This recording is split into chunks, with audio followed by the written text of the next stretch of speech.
Olá, gente, boa tarde, tudo bem com vocês? Então, hoje trazendo essa sequência de vídeos sobre o livro Do Mil ao Milhão, sem cortar o cafezinho do Thiago Nigro.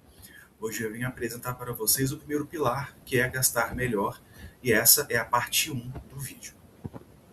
Bem, como antes já discutido, nós vimos que o livro dele é baseado em 3 pilares. Primeiro, gastar melhor. Segundo, investir melhor. E o terceiro pilar, ganhar mais. Aí você pode se perguntar, tá, William, mas o que ele vai falar no primeiro pilar, que é sobre gastar melhor?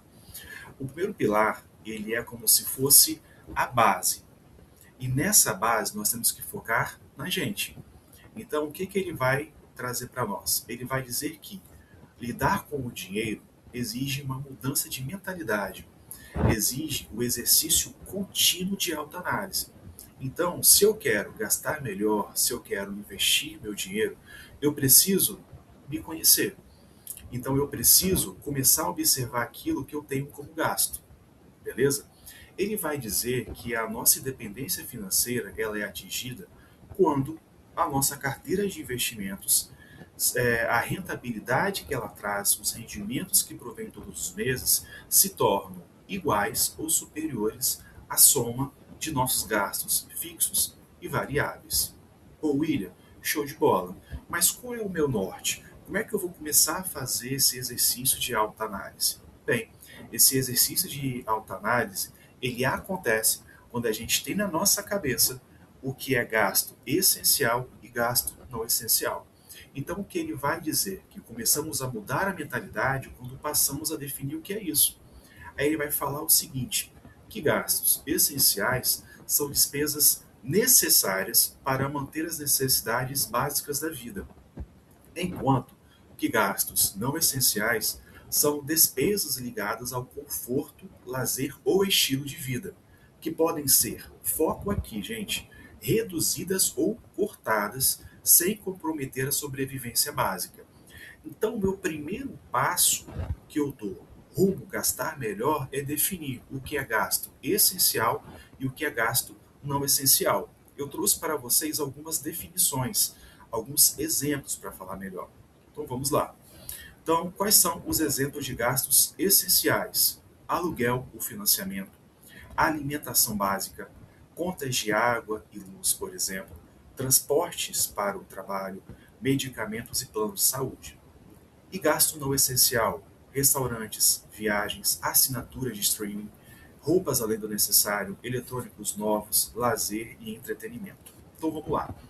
Essa questão de definição do que é essencial e não essencial é algo pessoal de cada um. Ou seja, cada um tem o conhecimento e vai conseguir definir o que é essencial e não essencial. Exemplo, algumas pessoas vão achar que pagar plano de saúde é desnecessário, outras pessoas não. Outras pessoas vão achar que é essencial. Para algumas pessoas, restaurante todo final de semana é essencial, para outras não. Então, nessa parte de definição, quem vai conseguir fazer melhor é vocês, aquilo que é essencial e não essencial. Então, isso é pessoal. Show de bola, William. Então, peguei, montei a minha planilha, coloquei tudo aquilo que eu gasto todo mês, o que eu vou fazer agora? Já que você já partiu do pressuposto do que é essencial e não essencial, o Thiago Nigo ele vai trazer para a gente uma divisão do seu orçamento. Ele vai trazer uma proposta de como nós devemos organizar o nosso orçamento mensal. E ele planejou da seguinte forma. Ele vai dizer que 50% do nosso orçamento tem que ser direcionado para os gastos essenciais, 10% para os gastos não essenciais, 30% para o investimento e 10% para torna. Como assim, William? O que seria torna? Vamos supor que o seu orçamento é de R$ 5.000 por mês. Se for fazer essa divisão de gasto mensal, para torrar você tem R$ 500. Essa torra é simplesmente o dinheiro que você pode fazer o que você quiser. Se você quiser comprar tudo em cachaça, você pode comprar tudo em cachaça. Se você quiser gastar tudo em jogo de videogame, você gasta em jogo de videogame. O dinheiro da torre é tudo aquilo que você pode fazer, beleza? Só que vamos lá, definir o que é gasto essencial ou não essencial, fiz uma distribuição. Mas agora o que eu quero trazer para vocês vai até fugir um pouco do livro, mas é um exercício de reflexão social mesmo. Vamos lá. Acredito que muitas pessoas conhecem esse cara aí, que é o Raul Sena. E o Raul Sena, ele é proprietário, né, do AUVP, é uma escola que traz, né, educação financeira e tal. Ele tem a seguinte fala: não tem como falar de educação financeira para quem ganha menos que R$ 4.500. E eu concordo muito com ele. Que vamos imaginar o seguinte: como que ficaria a divisão orçamentária que a gente apresentou anterior para quem ganha um salário mínimo? Não tem como. Não tem como uma pessoa que recebe um salário mínimo querer investir. Então a grande reflexão que fica é: investir, infelizmente, não é para todos, porque quem ganha um salário mínimo, o foco é sobreviver. E aí eu tenho uma outra reflexão para vocês, que é a seguinte: que cada um tem sua realidade e a educação financeira deve se basear na sua condição e possibilidade concreta. Então é o seguinte, vamos supor, uma pessoa que recebe um salário mínimo, por sua vez, o foco dela não tem que ser investir, e sim sobreviver e o quanto antes sair dessa condição no qual ela vive, ganhar mais. Agora, uma pessoa que recebe o salário mínimo e vive na casa dos pais, por exemplo, e os pais não aceitam que ele ajude em casa, pode existir essa possibilidade? Existem inúmeras possibilidades aí mundo fora. Talvez para essa pessoa conseguir investir é uma realidade, é uma possibilidade. Então, por isso que eu falo, a educação financeira deve basear na condição e possibilidade concreta. Isso é muito individual. Então, voltando para o livro, então vamos lá voltar para o livro. Tiago Nigro, ele vai falar das 4 fases financeiras. Então ele vai falar sobre a fase do endividado, do pequeno investidor, do foco no longo prazo e na liberdade financeira. Na fase do endividado, ele vai dizer o seguinte, que os gastos são maiores que a renda e a pessoa vive no aperto. É aquela pessoa que mensalmente paga o cartão de crédito e já volta a usar. É aquela pessoa que sempre está dependendo do cartão de crédito para conseguir sobreviver. William, quais são as características? Uso frequente do cartão de crédito, dívidas acumulando juros e falta de controle financeiro. Quem está vivendo nessa fase também não tem como objetivo investir. E se o objetivo é fazer o quê? Sair das dívidas e organizar a vida financeira. Então, o que essa pessoa tem que fazer? Sair da dívida, fazer um exercício de autoanálise, definir o que é gasto essencial, não essencial, organizar a vida financeira. Fez tudo isso? Aí sim nós vamos partir para o investimento. A próxima fase é a fase do pequeno investidor. E nessa fase aqui, a pessoa já começou a se organizar e consegue guardar dinheiro mesmo que pouco.